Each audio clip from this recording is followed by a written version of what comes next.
કાશ્મીરના પહેલગામમાં થયેલ હુમલાના વિરોધમાં ઉપલેટા શહેરમાં વિવિધ હિન્દુ સંગઠનો દ્વારા વિશાળ રેલી યોજીને વિરોધ નોંધાવાયો।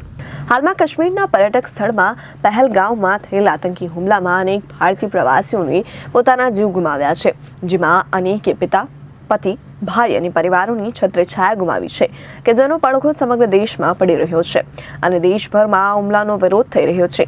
ત્યારે રાજકોટ જિલ્લાના ઉપલેટા શહેરમાં તમામ હિન્દુ સંગઠનો અને વિવિધ સમાજ દ્વારા બહોળી સંખ્યામાં યુવાનો, વડીલો, મહિલાઓ તેમજ બાળકો એકત્રિત થઈ રેલી યોજી પાકિસ્તાન મુર્દાબાદ જેવા સૂત્રોચ્ચાર સાથે વિરોધ દર્શાવી તમામ મૃતકોને શ્રદ્ધાંજલિ આપવામાં આવી।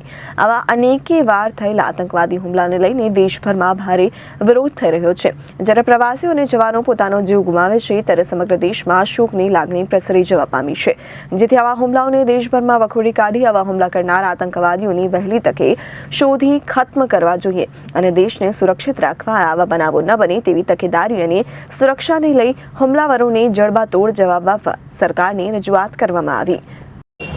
હરીસુવા ઉપલેટા આજે ઉપલેટામાં જે પહેલગામમાં 22 એપ્રિલના જે રાક્ષસી કૃત્ય આતંકવાદીઓ દ્વારા જે સહેલાણીઓને મારવામાં આવ્યા એના વિરોધમાં લોકો જાગૃત થાય, સરકાર જાગૃત થાય અને આતંકવાદીઓને વીણીને મારવામાં આવે તેના માટે આજે બાળકો, મહિલાઓ, વૃદ્ધો અને યુવાનો સાથે સૌ મળી અને ઉપલેટાના બસ સ્ટેન્ડ ચોકથી ગાંધી ચોક સુધી રેલી યોજવામાં આવી, સૂત્રોચ્ચાર કરવામાં આવ્યો અને બધા જ લોકો જાગૃત થાવ। આજે પહેલગામ સુધી આતંકવાદીઓ પહોંચ્યા છે, આવતીકાલે તમારા ઘર સુધી પણ આવા આતંકવાદીઓ પહોંચશે।